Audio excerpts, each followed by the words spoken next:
As a draft junkie and an NBL fan, the introduction of the NBL Next Stars program as a route to the league for NBA prospects is undoubtedly the greatest basketball development of the 21st century.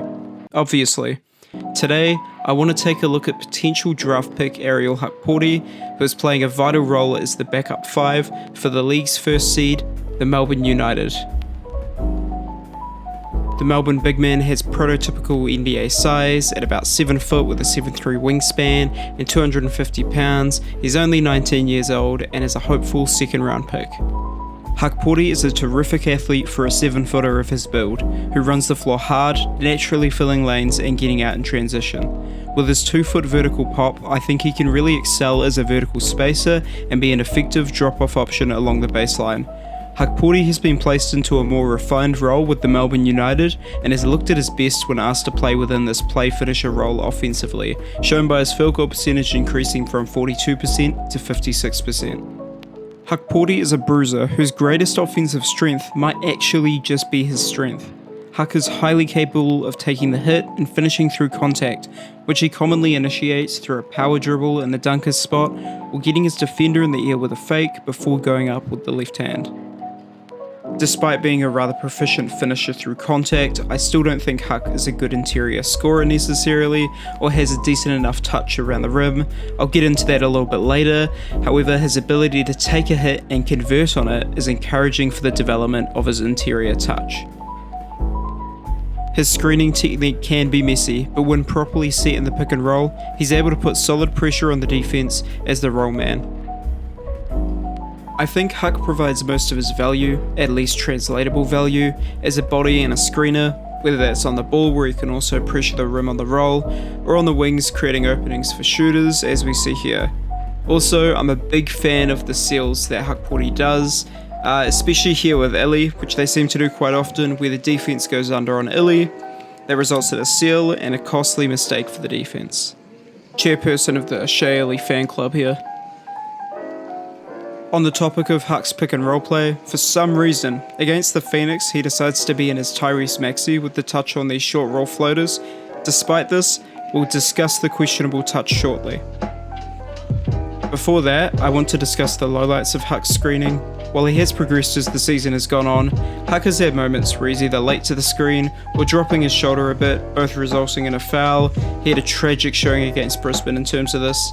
The progression of this will be important to monitor as the season goes on, in terms of projecting whether he will continue to develop into someone who can excel as a screener at the next level, and with what confidence. Also, just check out this clip here. I think it really embodies his lack of spatial awareness at times. Now, onto his touch. His field goal percentage is more representative of his athletic tools than his actual ability as an interior scorer. Oh, brother, this guy stinks! Huck has had some horrid misses, as you can see on practically open layups. To make matters worse, Huck is severely left-hand dominant, struggling mightily to use his right or opting to avoid it altogether. Taking a post hook and getting closer to the top of the backboard than to the rim itself is a talent, you can't tell me otherwise. I don't have much faith in Huck developing into much of a post-scoring option, as his footwork isn't great. He's been called for several travels throughout the season when he's been asked to do more than directly go up with it or counter the defense. Defensively, he started the season as an outright bad defender, but has progressed at an intriguing pace since then. Huck has moments where he translates his physical advantages into impactful defensive production. I think his best defensive trait is defending the post, where he best utilises his size at 7 foot with a 7'3" wingspan, and has shown some awesome development in terms of his patience and ability to play vertical.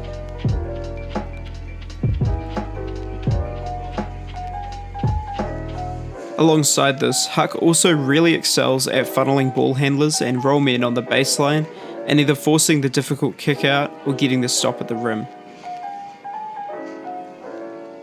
Huck also has some nice flashes of defending in space, where he shows a cool combination of balance and lateral agility, which is good for a 7-footer. I don't think it's a skill to bank on, but it's better than not being able to switch or move at all, especially at the NBA level. While he's cracked down on his defensive technique, he still has a tendency to swat down on players rather than the ball. I think a decent chunk of his foul trouble isn't an issue, and simply refs calling fouls on him because of his size rather than his actual doing, but his reckless jumpiness is still a problem at the moment. He has the tools to be a very good team rebounder in the NBA. Huck looks to put a body on opposing bigs when a shot goes up, and does a good job of having a wide frame when boxing out and taking his man out of the play. Huck is also a threat on the offensive boards to put it back up and in when he's engaged, as we discussed before with his brutish strength finishing through contact. I think Huck can be a serviceable rebounder at the next level, but I don't see it as a definite bankable NBA skill for him.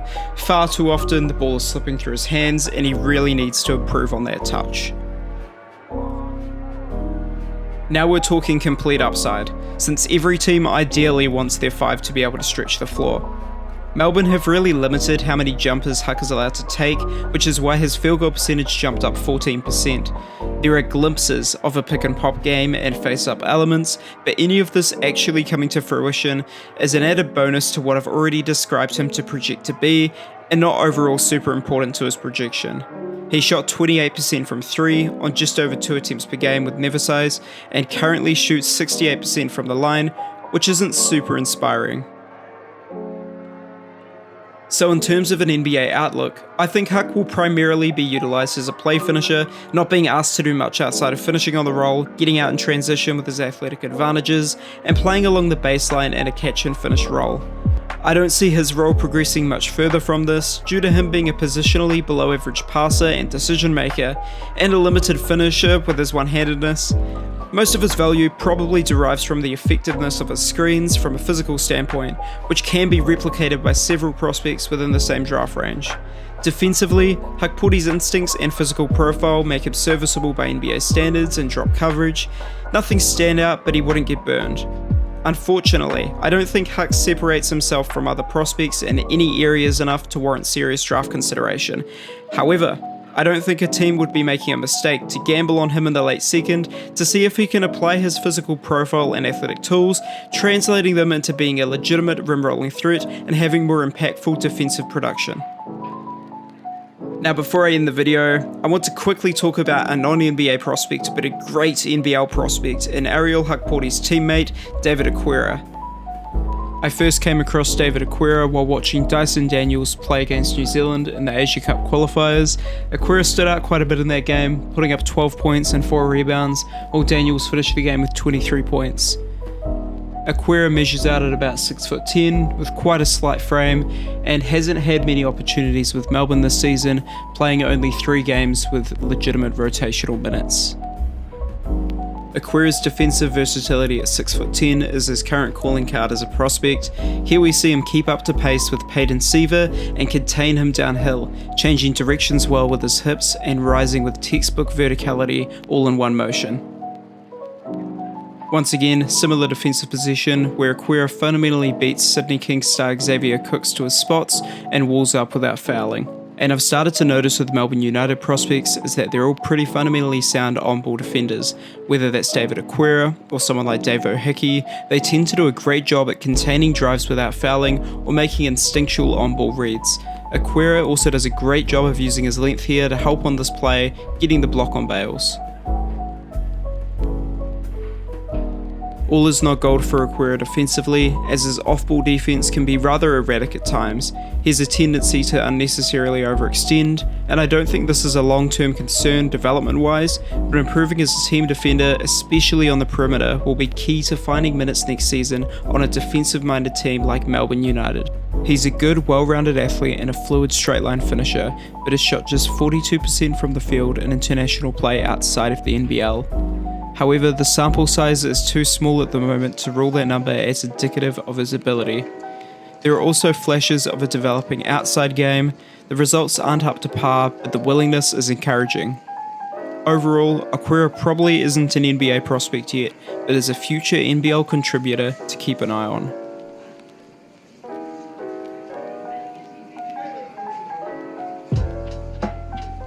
If you enjoyed this video, make sure to drop a follow on my Twitter at QKHoops, where I talk about the NBA draft and the NBL. Also, I'll be looking to do similar breakdowns on other NBL prospects in the near future.